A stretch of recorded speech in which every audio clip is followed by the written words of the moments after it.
singgah saja alam bu. Sajak lah, sajak apa? Sajak tinggal. Hoi.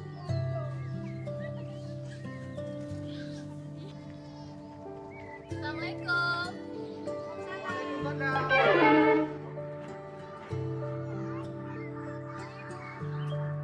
Benar benar ni. Awak rumah sakit ramai-ramai dan ngejak rumah dan you anak ni elu. Aib, nyot tim keluarga sehat dari puskesmas. Giabi informasi tentang kesehatan keluarga ke ke. Betul, Pak. Kamu tim keluarga sehat dari puskesmas yang bertugas memantau dan memberikan informasi kesehatan keluarga di kampung-kampung. Oh, lu fikir pun masalah dengan keluarga lu. Pun dah mau dalam. Pak, padun terus kan mit. Yang kena apa bu? Nak kakak nak water yang kemang.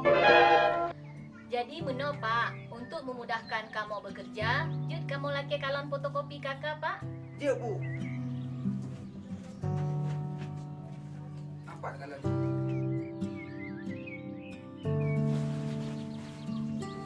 Pak, untuk menjadi keluarga yang sehat, minimal ditanya harus memenuhi 12 indikator kesehatan keluarga.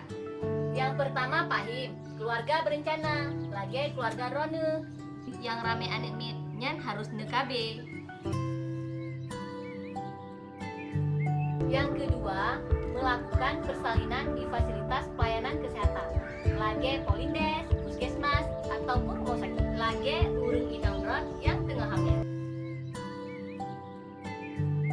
Yang ketiga, imunisasi dasar lengkap untuk bayi yang diperoleh di posyandu, puskesmas, dokter, bidang praktek, ataupun rumah sakit.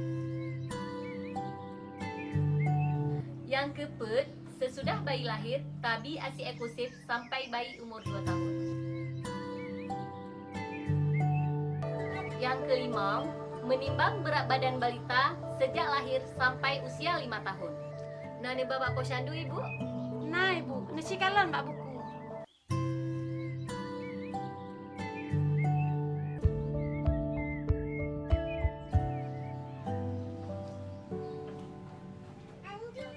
Bukan minta Aib. Kita kes mana ni?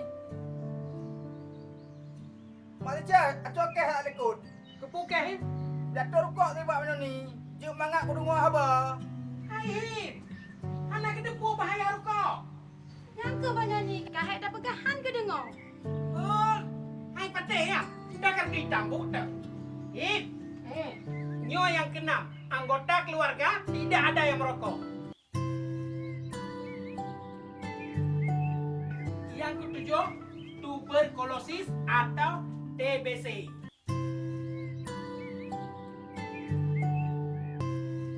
Bila terdapat gejala-gejala lagi bunuh, segera periksa ke puskesmas. Gimana penjelasan lembu? Menjelaskan ledron lembu hai. Bek poang ilung mandu. Selanjutnya, Pak, yang kedelapan, waspadai hipertensi, kendalikan tekanan darah.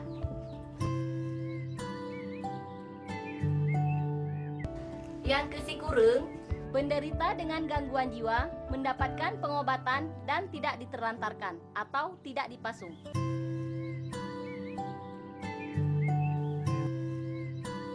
Mau masalah biaya tiba bu.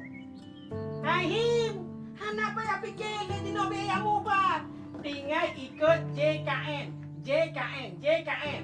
Yang anak miat nak kartu JKN kat mandu. Oh mana ni? Hana lah mana ni? Yang kenyang salah hiraku. Nyom mandum na cik murid ubat raya anak miat harus na kartu JKN. Nak kena puhin, ledah mafagi. Mulai dari pencegahan sampai pengobatan mandum kai tanggung oleh pemerintah. Katanya harus lah kartu JKN kan, yaitu kartu jaminan kesehatan nasional. Oh menan. Lain pula bu ngat sehat keluarga lun. Selanjutnya, Pak, yang ke-11, gunakan air bersih.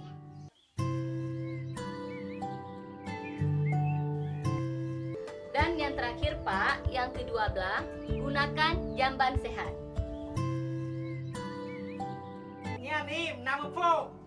Mupa mana ni? Baik mupo birakim. Itamang rauni tebi rawi. Nyo Pak Him, hasil kunjungan kamu ke rumah Bapak, nol heboh permasalahan. yang kamu demeng. Yang pun bapak merokok. Yang kedua, seluruh anggota keluarga hana yang memiliki kartu JKN. Kelih, sumber air bersih tidak terlindungi. Jadi Pahim, hasil penilaian indeks keluarga sehat keluarga Pahim dalam kategori keluarga tidak sehat. Nyani, untuk menjadi keluarga sehat harusnya minimal 12 indikator lagi jelaskan le ibu-ibunya buno. Lem jelaskan